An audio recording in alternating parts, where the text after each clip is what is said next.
Oke, selamat malam rekan-rekan wartawan. Perkenalkan saya Pasya dari BEMSI Kerakyatan tahun 2025.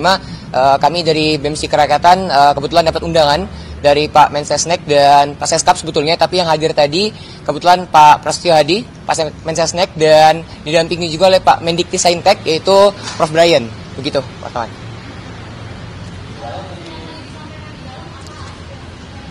Kurang lebih sama dengan apa yang kami sampaikan kemarin di DPR.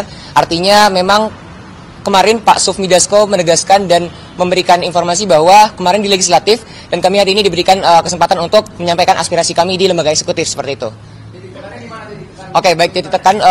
Pertama, mungkin kami menekan dengan keras bahwa untuk segera mensahkan RUU Perampasan Aset yang kemarin sudah kami sampaikan di DPR RI. Namun mungkin untuk hari ini kami segera secara lantang juga atas nama BEMSI Kerakyatan menyampaikan bahwa kami dengan tegas untuk menuntut dan menekan Bapak Presiden Republik Indonesia untuk segera membentuk tim investigasi terkait dugaan makar. Seperti itu, kawan-kawan.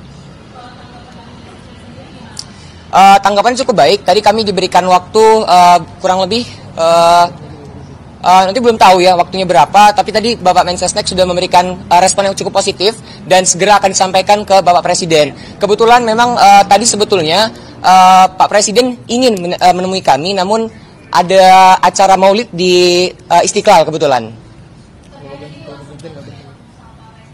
Iya? Belum sempat ketemu sama Bapak Presiden. Itu juga sih. Ya. Tukeran.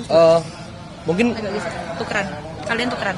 ya, tadi mungkin sudah perkenalkan, nama saya Kaleb, saya Ketua BEM UPN Veteran Jakarta. Tadi sudah disampaikan oleh kawan-kawan yang masuk ke dalam dengan Pak Mensesnek dengan Pak Mendikti, bahwasanya 17+8 harus bisa diakomodir, dan Pak Mendikti dan Pak Mensesnek pun mengiyakan untuk bisa mengakomodir setiap aspirasi yang sedang trending per hari ini gitu, 17+8 seperti itu. Dan kami sekali lagi BEMSI Kerakyatan juga menekankan bahwasanya pemerintah, eksekutif, yudikatif, dan legislatif menegakkan supremasi sipil dan tolak militerisme sebab seharusnya militer menjadi alat negara dan harus balik ke bara. Seperti itu.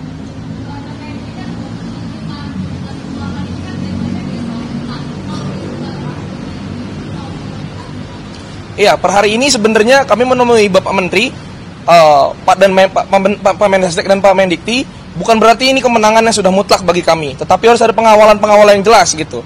Dan kami mengajak seluruh masyarakat untuk bisa mengawal apapun tuntutan, baik 17+8 ataupun aspirasi ataupun tuntutan yang disebarluaskan ataupun disuarakan oleh masyarakat di setiap daerah, itu harus tetap dikawal dan tetap disuarakan, seperti itu.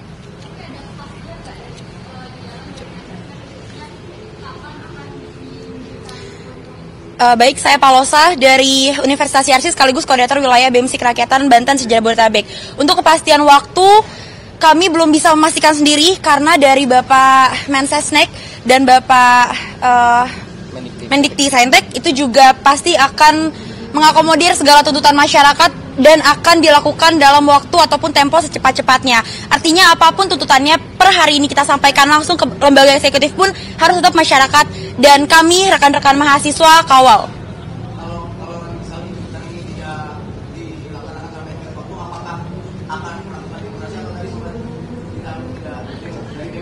Oke, untuk tidak ada kejelasan tersendiri gitu untuk demonstrasi dan tidak ada juga untuk menahan tidak demo dari Bapak Menteri di dalam gitu. Artinya apapun tuntutan yang kita sampaikan itu sudah diterima dengan baik dan akan dilakukan dalam tempo secepat-cepatnya.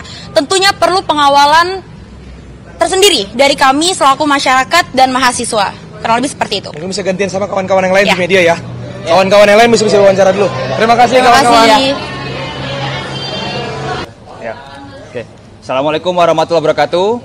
Selamat malam rekan-rekan pers sekalian. Terima kasih atas kehadirannya yang membersamai rakyat Indonesia yang menjalankan demokrasi ini. Kami kawan-kawan Cipayung hadir di Sekretariat Negara atas tindak lanjut dari forum aspirasi yang dibuka oleh DPR kemarin. Kami hadir di sini bersama kawan-kawan di sini. Dan beberapa poin tuntutan yang kami sampaikan di DPR secara umum kami sampaikan pada Sekretariat Negara selaku perwakilan pemerintah. Beberapa yang menjadi titik fokus kami adalah bagaimana kawan-kawan aktivis di seluruh daerah dan seluruh kabupaten kota bisa tidak ada yang dilakukan kriminalisasi. Pembebasan aktivis ini tentu menjadi tujuan pokok kami. Lalu yang berikutnya adalah mengenai bagaimana tim investigasi harus dibentuk oleh Presiden, dan berikutnya adalah kebijakan-kebijakan yang berpihak kepada masyarakat, misalnya pajak dan lain sebagainya, agar tidak dinaikkan oleh Presiden dan pemerintah, seperti itu. Kawan-kawan yang lain silakan. Baik. Rishad dari DPP GMNI, Ketua Umum. Baik, jadi kami menambahkan, jadi tadi kami mengusulkan bahwa sebagai langkah konkret untuk tidak ada kriminalisasi dan pemukaman suara aktivis, jadi kita sama-sama membuat report dan krisis desk untuk kita sebagai civil society, khususnya organisasi-organisasi ini, mengumpulkan temuan-temuan yang ada di seluruh kabupaten kota yang ada di Indonesia, karena kami ketepatan organisasi yang ada di nasional, tentang kriminalisasi oleh aktivis. Nah, pengumpulan itu kemudian tadi pemerintah juga sudah setuju untuk akan dibantu proses pengeluarannya itu. Dan yang kedua, tentunya kami dari organisasi mahasiswa juga menekankan serius kepada pemerintah untuk bersungguh-sungguh melakukan perbaikan institusi publik. Untuk bersungguh-sungguh melakukan perbaikan institusi publik dan memberikan atau membuat institusi publik yang inklusif, yaitu institusi publik yang menyerap aspirasi masyarakat dan mendistribusikan hak. Jadi itu yang kawan-kawan tadi sampaikan di dalam. Sedikit menambahkan dari dua kawan saya yang tadi kami juga sampaikan. Saya Handi Muharam, Ketua Umum PB HMI MPO. Kami menyampaikan juga tadi bahwasanya pemerintah harus berkomitmen secara bersama-sama menegakkan supremasi sipil. Kemudian kami juga menyampaikan agar pemerintah segera melakukan reformasi Polri sebagai komitmen penegakan supremasi sipil. Dan yang terakhir, pemerintah juga harus membersamai legislatif untuk segera mengesahkan undang-undang perampasan aset dengan menyelesaikan KUHP sebagai bentuk pengejawantahan komitmen Presiden Republik Indonesia dalam pemberantasan korupsi.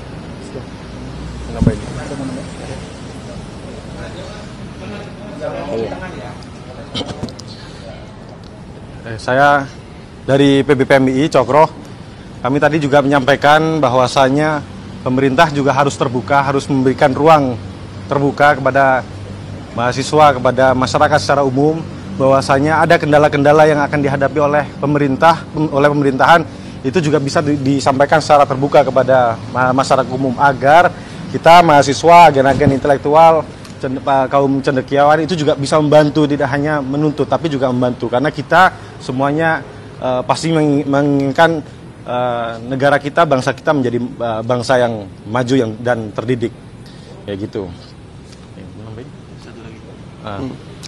Baik, izin menambahkan satu hal penting. Saya Wayan Darmawan, Ketua Umum Pimpinan Pusat Kesatuan Mahasiswa Hindu Dharma Indonesia.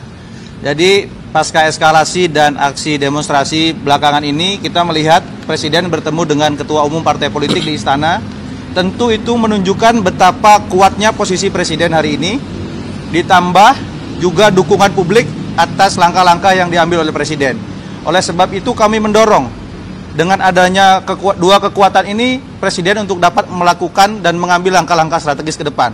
Seperti tadi disampaikan oleh teman-teman, bagaimana mengevaluasi kebijakan PBB yang mensengsarakan masyarakat, kemudian juga menciptakan lapangan pekerjaan, membuka data hari ini rakyat miskin seberapa banyak.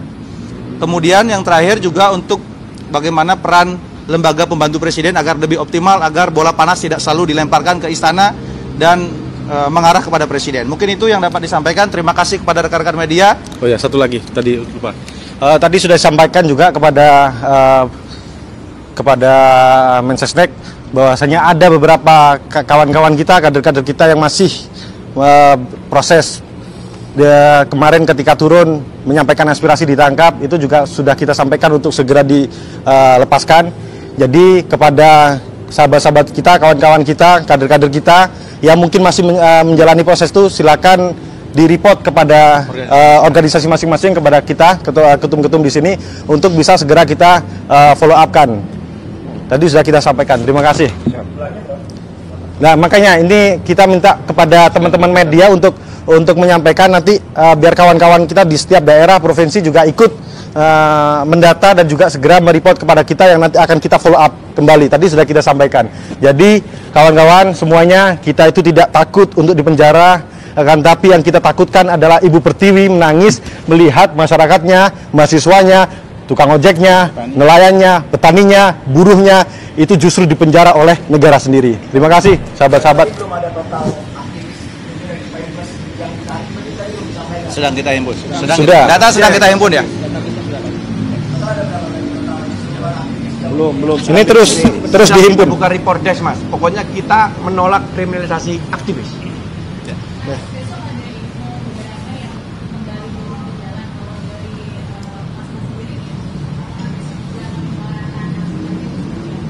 Banyak nih. Banyak masing-masing itu. Tergantung dari organisasinya, Pak. Pastinya di setiap organisasi kita terus melakukan kajian-kajian, Mas. Nanti ada RTL-nya masing-masing juga. Nanti pasti juga disampaikan juga. Baik, cukup ya. Mungkin satu lagi lah.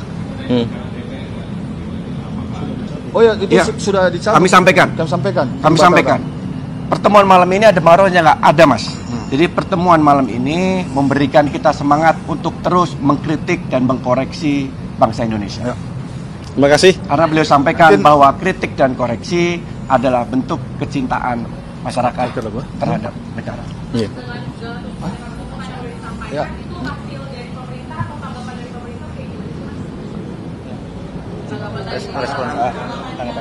Ya, karena forum ini adalah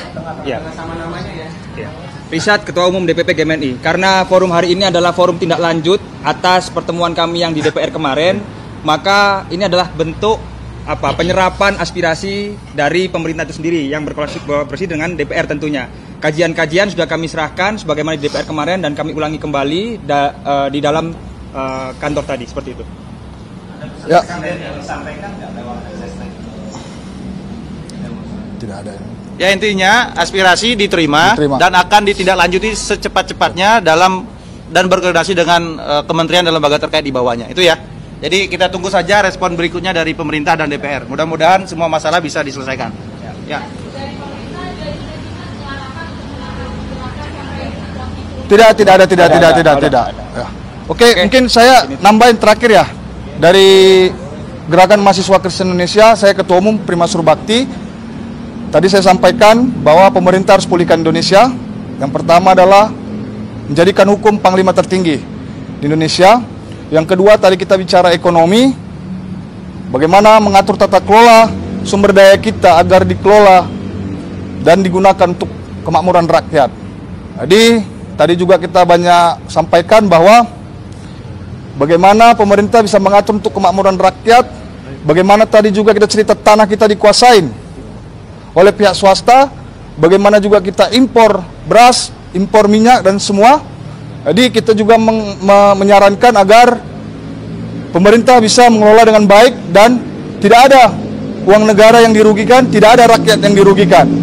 Kami juga meminta untuk tegas terhadap koruptor dan mafia-mafia yang merugikan rakyat. Dan yang ketiga juga tadi GMKI menyampaikan bahwa banyak warga gereja juga yang dipersekusi, banyak warga gereja juga yang diintimidasi, bahkan ada pelanggaran HAM. Tadi saya juga menyampaikan kepada Pak Mensesnek agar mengkaji, merumuskan kembali peraturan presiden, draft peraturan presiden yang sempat tertunda pada zaman Pak Presiden Jokowi dengan melibatkan seluruh pimpinan agama. Itu saja dari GMKI, terima kasih. Oke, terima kasih kawan-kawan pers, mungkin cukup ya.